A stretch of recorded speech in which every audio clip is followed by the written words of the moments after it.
A paz de Deus, de nosso Salvador, Jesus Cristo a todos. Vamos começar mais um estudo bíblico, livro de Deuteronômio, capítulo 20. Neste capítulo, o título é As Leis da Guerra, né? Então aqui o nosso Deus ele vai instruir Moisés para ensinar o povo como se portar diante de uma guerra, né? Hoje nós não temos mais batalhas físicas, né? O Brasil, graças a Deus, é um país de paz, né? Então a gente não tem muita experiência com guerra, né? Graças ao bom Deus. Mas toda pessoa tem as suas batalhas pessoais, né? Então aqui neste capítulo nós vamos aprender que como usar as táticas de batalha no nosso dia a dia, amém? Porque cada dia é uma luta, a gente tem que matar um leão por dia, né? Santa Deus. Então não é fácil, né? No mundo três aflições. Então aqui vai estar a estratégia para a gente vencer as batalhas do dia a dia, amém? Então vamos começar mais esse estudo com a ajuda de Deus, a guia do seu bom espírito, em nome do Senhor Jesus. Quando saíres a peleja contra teus inimigos, e vires cavalos e carros e povos maiores em número do que tu, deles não terás temor, pois o Senhor teu Deus, que te tirou da terra do Egito, está contigo, né? Se Deus é por nós, quem será contra nós, né? Então não importa o tamanho do teu inimigo, você não deve temê-lo, amém? Quem tem fé é acreditar, é confiar. Então você deve confiar na vitória, amém? Para você alcançar a vitória, você deve primeiro acreditar nela, senão não vale nem a pena lutar, né? Então, não tenha medo. O nosso Senhor está conosco, amém? Você aceitou Jesus Cristo como teu Salvador? Então, Jesus Cristo está batalhando ao teu favor, amém? Os santos anjos de Deus estão acampando ao teu redor. Então, confie no teu Deus e sirva a Ele, e você será protegido por Ele, amém? Então, não devemos temer o inimigo, né? Aqui um exemplo muito interessante sobre esse assunto vai estar no 2 Reis, capítulo 6, do verso 15 ao 18, né? Mas leiam na casa de vocês o segundo livro de Reis, o capítulo 6 inteiro, tá bom? Para vocês entenderem toda a história, tá? Aqui, ó. E o moço do homem de Deus se levantou muito cedo e saiu, e eis que um exército tinha cercado a cidade com cavalos e carros. Então o seu moço lhe disse: Ai, meu senhor, que faremos, né? Então o servo de Eliseu ficou com medo, porque a cidade que eles estavam estava totalmente cercada por inimigos, né? Da mesma forma que Deuteronômio 20 está ensinando aqui, ó, né? Que quando saíres a peleja e os seus inimigos tiverem cavalos, carros e forem maiores do que tu, né? Não tenha medo, né? O servo de Eliseu ficou com medo, né? Mas olha só, um homem que tem experiência com Deus, que tem a visão aberta, que sabe o Deus que serve, né? Olha, vamos ver o que o Eliseu respondeu para ele, né? E ele disse: Não temas, porque mais são os que estão conosco do que os que estão com eles. E orou Eliseu e disse: Senhor, peço-te que lhe abras os olhos para que veja. E o Senhor abriu os olhos do moço e viu, e eis que o monte estava cheio de cavalos e carros de fogo, né? Cheio dos anjos do Senhor, prontos para a batalha, né? Santa Deus, em redor de Eliseu. E como desceram a ele, Eliseu orou ao Senhor e disse: Fere peste esta gente de cegueira, e feriu-a de cegueira, conforme a palavra de Eliseu. Então o Eliseu tinha uma comunhão tão grande com Deus que ele já tinha a visão aberta, né? Ele estava confiante, porque ele viu que o número de anjos protegendo eles era muito maior do que os seus inimigos que estavam cercando, né? E ele abriu os olhos do seu servo, né? E ele conseguiu ver também, né? Santa Deus. Então que você tenha confiança que os anjos do Senhor estão acampados ao redor daqueles que o temem e o servem, amém? Então você não deve temer o inimigo, tá bom? Agora a gente vai aprender quem é o nosso inimigo, né? Porque quando você vai para uma batalha, você deve saber quem é o seu inimigo, né? Então, quem são nossos inimigos? Isso vai estar em Efésios, capítulo 6, do verso 10 ao 20. Leio na casa de vocês também inteiro, tá? Eu vou ler só o verso 11 e o 12. Revesti-vos de toda a armadura de Deus, para que possais estar firmes contra as astutas ciladas do diabo. Então, o diabo é o nosso inimigo, amém? Ele é o inimigo da humanidade, ele é o nosso adversário. Ele é inimigo de Deus e é o inimigo daqueles que servem a Deus também, tá bom? Porque aí o apóstolo Paulo vai continuar falando, olha, porque a nossa luta não é contra a carne e sangue, mas sim contra os principados, contra as potestades e contra os príncipes das trevas deste século, contra as hostes espirituais da maldade nos lugares celestiais. Esses são os nossos inimigos, amém? São todos os anjos caídos que caíram junto com o inimigo, né, com o diabo, né? E eles que fazem todas essas atrocidades aqui na terra, eles que influenciam o ser humano a pecar, eles que colocam doença nas pessoas. Então, esses espíritos que a gente tem que batalhar contra eles, tá bom? Agora, como reconhecer quem é o nosso aliado, né? Ou inimigo? Porque tem inimigo que vem disfarçado, né? Você não sabe como é que ele é seu inimigo, né? Você acha que é amigo, mas não é, né? Então aqui Deus vai dar uma receita para você saber quem é que está do seu lado na batalha e quem é seu adversário, amém? Então nós sabemos que a nossa luta não é contra a carne e contra a sangue. Então ser humano nenhum é nosso inimigo, amém? Por mais que ele te persiga, por mais que ele seja uma pessoa que não acredita em Deus, ele não é ele não é teu inimigo, tá bom? A nossa batalha não é diretamente com ele, tá bom? Porque Deus quer salvar a todos os humanos, amém? Mas a nossa batalha é contra os espíritos maus que os influenciam, amém? Então aqui para você reconhecer, né? Primeiro, Marcos, capítulo 9, verso 39 a 40. Ninguém que faça um milagre em meu nome pode falar mal de mim em seguida, não é, pois quem não é contra mim está a nosso favor. Então, toda pessoa que confessa que Jesus Cristo é o Salvador, que prega a palavra de Deus, que opera milagres, essa pessoa está dando bom testemunho de Cristo, ele é nosso amigo, amém? Então é nosso aliado, então é nosso companheiro de batalha, tá bom? E eu vejo que as igrejas esquecem muito esse verso. Uma fica atacando a outra, né? Nós somos todos aliados, nós todos trabalhamos para o mesmo general que é Jesus Cristo. Então a gente deve unir forças, amém? Para combater o verdadeiro inimigo, né? Enquanto a gente fica perdendo tempo, gastando energia, falando mal das igrejas dos outros, e tem muita alma precisando ser salva. O inimigo está fazendo a festa, né? Nosso Senhor Jesus Cristo diz que a casa dividida ela não subsiste, né? E o adversário ele sabe disso. Então ele procura jogar as igrejas uma contra as outras, tá bom? Então não importa a sua fé, se é católico, se é evangélico, acredita em Jesus Cristo, você é aliado, amém? Então vamos juntar forças, tá bom? Para combater o inimigo, tá certo?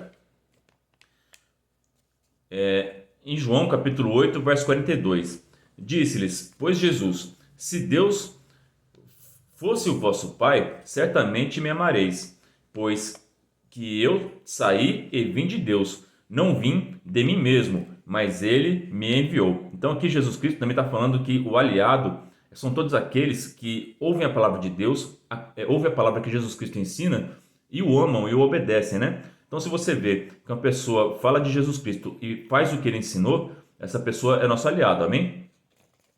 Agora a gente vai aprender quem são nossos inimigos, né? Porque nós já sabemos que é o diabo e os seus anjos caídos, né? Os espíritos maus. Mas também tem pessoas que o adversário usa aqui na Terra, né? Então eles são nossos inimigos também, tá certo? Mas o ser humano, nosso Senhor Jesus Cristo falou que nós devemos amar o nosso inimigo, devemos orar por ele, tá bom? Então todo ser humano que é usado pelo adversário, nós devemos orar para que a salvação chegue para aquela pessoa também, tá bom? João capítulo 8, verso 43 e 44. Porque não entendeis a minha linguagem? Então, quem é inimigo de Deus não entende a linguagem dos santos, não entende a linguagem do evangelho, amém? Sabe aquela pessoa que você já pregou várias vezes e ela ridiculariza, ela não entende, porque ela está do outro lado, tá bom? Ela está nas trevas, o adversário está dominando a mente daquela pessoa, tá bom? Então, orem por elas para que elas sejam libertas, para que elas venham para o nosso lado também, tá certo? Por não poderdes ouvir a minha palavra, vós tendes por pai o diabo, e quereis satisfazer os desejos de vosso pai.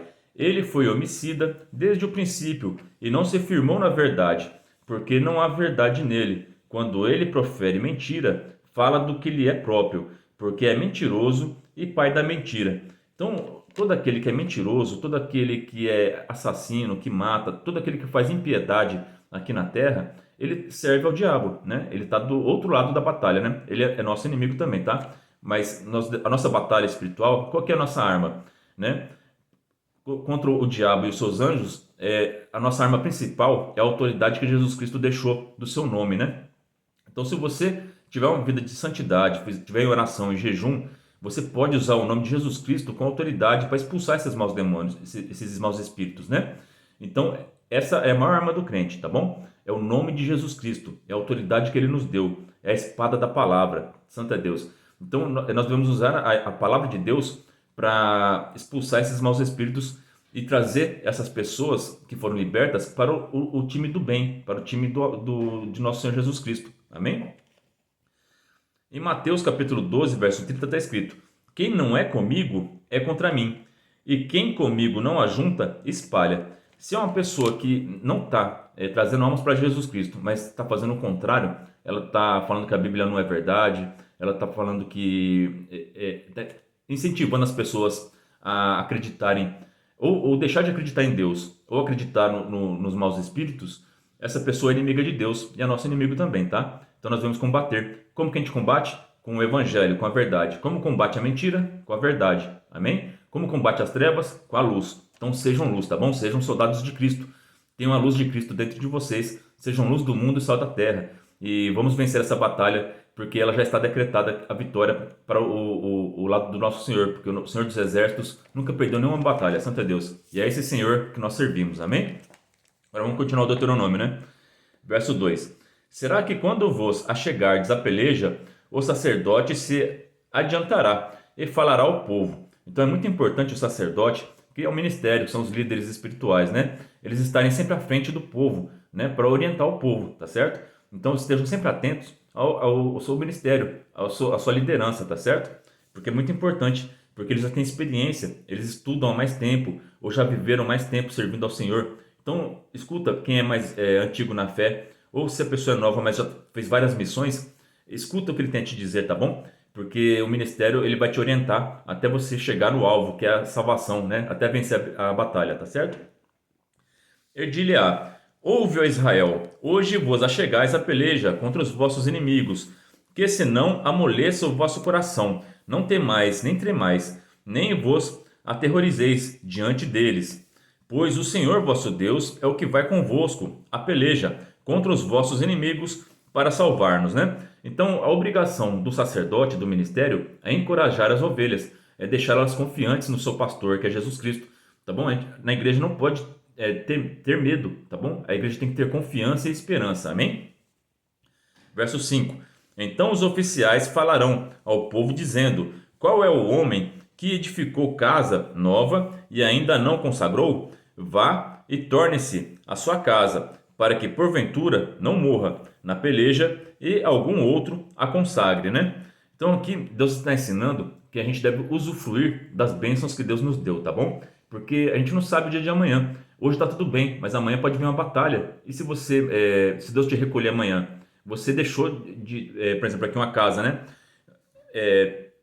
Deus está mandando ele tornar a casa nova. Ele nem curtiu a casa nova dele, não curtiu a esposa, não aproveitou as alegrias da vida, né? Então Deus quer que todos aproveitem. Então, sempre quando você tem uma oportunidade de viajar, viaja, irmão, viaja, irmã, tá bom? Tem oportunidade de curtir a família, curte bastante, tá certo? Porque você não sabe o dia de amanhã, tá certo? Então aproveita ao máximo. É lógico, aproveita ao máximo naquilo que Deus permite, amém? Não vai fazer loucura não, tá bom? Mas tudo que é bênção é de Deus, tá bom? Se alegra com a tua família, vai se divertir, passeia, tá bom? Junta, tem gente que fica juntando tesouro aqui na terra e nem usufrui, nem aproveita. Aí quando morre, fica tudo para os outros, tá bom? Então usufrua, tá bom? Aqui Deus está dando uma ordem para o povo. Se você ainda não aproveitou a tua vida ainda e chegou a hora da batalha, primeiro aproveita a tua vida para você ir para a batalha com confiança, para você já fiz tudo na minha vida, estou tranquilo, né? Para você não, porque se você for na batalha com o coração dividido, pensando na casa que você deixou, pensando na esposa, pensando, você não vai conseguir vencer, tá bom? Quando vai para a batalha, já tem que ir decidido para lutar e para vencer, tá bom? Efésios capítulo 5, 16. Aproveitando ao máximo cada oportunidade, porque os dias são maus. Então, lá na época dos Efésios aqui, ó, quando foi escrito, os dias já eram maus, tá bom? Desde a queda de Adão, os dias são maus aqui na Terra. Não tem dia bom aqui, porque esse aqui é um mundo caído. Então, aproveita a cada bênção que Deus te dá, porque tem dias bons e tem dias maus, tá certo? Então, aproveite bem, tá certo? Cada oportunidade. Não deixa nenhuma oportunidade passar, tá certo? Eclesiastes capítulo 7, 14. Quando os dias forem bons, aproveite-os bem, mas quando forem ruins, considere. Olha só aqui, ó, por que existem dias ruins, né? Deus fez tanto um quanto o outro para evitar que o homem descubra alguma coisa sobre o seu futuro. Então, por que existe dias bons e ruins? Porque se existisse só dias bons, a pessoa fica acomodada. pessoa não dá valor para aquilo que ela tem, para as oportunidades que ela tem. Então, como a gente tem a incerteza no nosso futuro, a gente não sabe, né? O que vai acontecer amanhã, né? Então, cada minuto que passa aqui, a gente aproveita ao máximo, porque você não sabe o dia de amanhã, tá certo? Então, é muito importante você desfrutar do seu presente, tá bom? E confiar o seu futuro a Deus, tá certo? Porque a gente não sabe, né? Pode ser um dia bom, mas pode ser um dia ruim. Então, aproveite bem os dias bons, tá certo? Aqui no verso 6 de Deuteronômio. E qual é o homem que plantou uma vinha e ainda não lagrou o fruto dela? Vá e torne-se à sua casa, para que porventura não morra na peleja e algum outro a logre, né? Então, você construiu uma casa, comprou um bom vinho, a gente fica aguardando o vinho por não sei quantos anos, né? Aí morre e nem bebeu aquele vinho. Então, usufrui, meu irmão. Tá com um vinho bom na tua casa aí? Abre, toma com a tua esposa, tá certo? Não é pecado tomar bebida alcoólica, tá? Na palavra de Deus ensina que a bebida alcoólica, o pecado, é você se embriagar, tá certo? Mas se você quiser se consagrar a Deus, o ideal é você não beber nenhum tipo de bebida alcoólica, tá certo? Mas eu já fiz vídeo sobre isso, tá certo? Então, a palavra não está proibindo ninguém beber bebida alcoólica, né? Tanto é que Jesus Cristo, né, ele bebia vinho, ele transformou água em vinho, né? Então, não tem problema nenhum beber o vinho, tá bom? Se for com moderação na tua casa com tua esposa, não causar escândalo, fica tranquilo, tá? Pode tomar consciência tranquila, tá certo? Mas se você fez algum propósito, ou se você é de ministério, é bom você se abster do vinho, né? A palavra diz que as lideranças devem se abster do vinho para tomar as decisões certas, né? E qual é o homem que está desposado com alguma mulher e ainda a não recebeu? Vá e torne-se à sua casa, para que porventura não morra na peleja e algum outro homem a receba, né? Então você está noivo, né? E não vai para a guerra não. Primeiro vai se casar com a sua esposa, desfruta da sua esposa, para que porventura, quando você for para a guerra, se acontecer alguma coisa, você já desfrutou da sua esposa, né? Não vai outro homem tomar ela, né? Então aqui Deus está ensinando para você aproveitar as oportunidades, tá certo? E só vai para a batalha depois que já tiver realizado todas as coisas que você tinha que ter feito, tá certo? Verso 8. E continuarão os oficiais a falar ao povo, dizendo: Qual é o homem medroso e de coração tímido? Vá e torne-se à sua casa, para que o coração de seus irmãos se não derreta como o seu coração. Então, o medo ele é contagioso, né? Então, aqui está ensinando a hierarquia, né? De respeitar os oficiais. Então, os oficiais estão falando: olha, se tem alguém com medo aqui, volta para casa, porque eu não quero ninguém aqui com medo que na hora que precisa ajudar o irmão na batalha, ele foge e prejudica a batalha, né? Então não pode, tá bom? Então a igreja tem que estar unida e com confiança e com coragem, tá bom? Porque Deus usa aqueles que têm coragem, aqueles que confiam. Aquele que tem medo, aquele que teme, que duvida, que vacila, esses vão perder a batalha, tá bom? Não são bons companheiros de combate. Esteja sempre perto de pessoas confiantes, de pessoas que falam, são positivas, que vai dar tudo certo, que vamos vencer. Amém? E será que quando os oficiais acabarem de falar ao povo, então designarão os maiorais dos exércitos para a dianteira do povo, né? Aí vai separar quem vai ser a liderança, né? E aqui os maiorais, eles vão diante do povo, né? Não é que nem o general que a guerra aqui, um presidente que nem lá o da Ucrânia lá, né? E o da Rússia. Eles declaram guerra um contra o outro. O povo lá vai ficar se matando lá e eles estão bonitão lá nos palácios deles lá, né? Não, aqui, ó, a liderança ela vai na frente, tá bom? Então as batalhas de hoje são bem diferentes das batalhas bíblicas, né? Nessa época aqui tinha honra. Na época o líder, ele ia na frente. Ele não colocava o soldado da infantaria lá para morrer lá na frente, não. Eles iam lidando na frente, amém? Então seja o líder da tua casa. Tome a frente da situação, tá bom? Você é um homem de Deus, é o cabeça da sua casa, serve a Deus com alegria, com coragem e toma atitude na hora das situações, tá bom? Você é uma boa esposa, toma atitude diante dos seus filhos, tá bom? Chama a responsabilidade para vocês, tá certo? Porque a liderança chama a responsabilidade e dá o exemplo, tá bom? Quando te achegares a alguma cidade a combatê-la, perdão, verso 9, né? E será que quando os oficiais acabarem de falar ao povo, então designarão os maiorais dos exércitos para a dianteira do povo. Já expliquei, né? E quando te achegares a alguma cidade a combatê-la, apregoar-lhe-á a paz. Olha que coisa mais linda. Não entre em batalhas desnecessárias. Sempre procure a paz, tá bom? Às vezes a pessoa está te incomodando, tá querendo fazer você entrar em batalha. Mas busque a paz, tá bom? Só entra na guerra se não tiver jeito mesmo, tá bom? Mas aí o Senhor dos Exércitos estará com você. Porque ele vai saber que você não procurou essa confusão, você não procurou essa guerra, né? As pessoas que vieram com más intenções para te prejudicar, né? Deus está vendo tudo lá do alto do céu. E ele vai te proteger, tá bom? Mas se afaste de guerra, procure a paz, tá bom?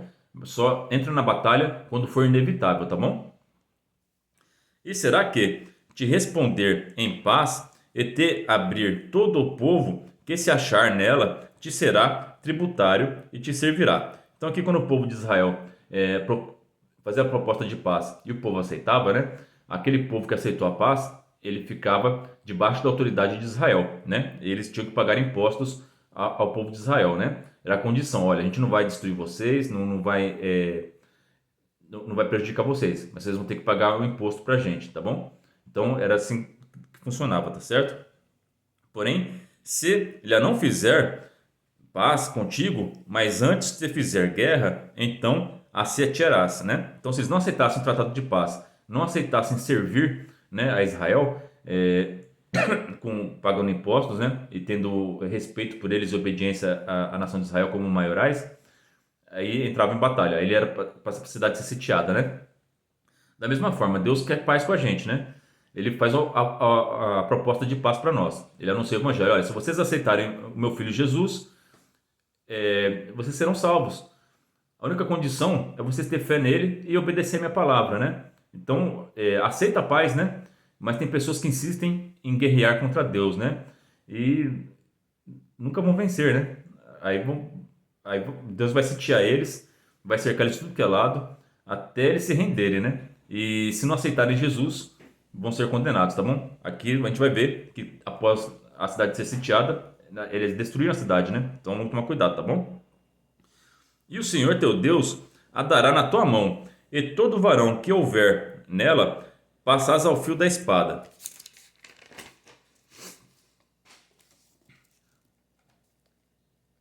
Salvo as mulheres e as crianças e os animais, e tudo o que houver na cidade. Todo o despojo tomarás para ti, e comerás o despojo dos teus inimigos, que te deu o Senhor teu Deus. Né? Então isso daqui, essa regra, era para cidades que eram fora de Canaã, tá bom? Que eram distantes da terra prometida. Né? Porque a terra de Canaã ela já tinha sido julgada por Deus, né? E todo aquele povo tinha que perecer.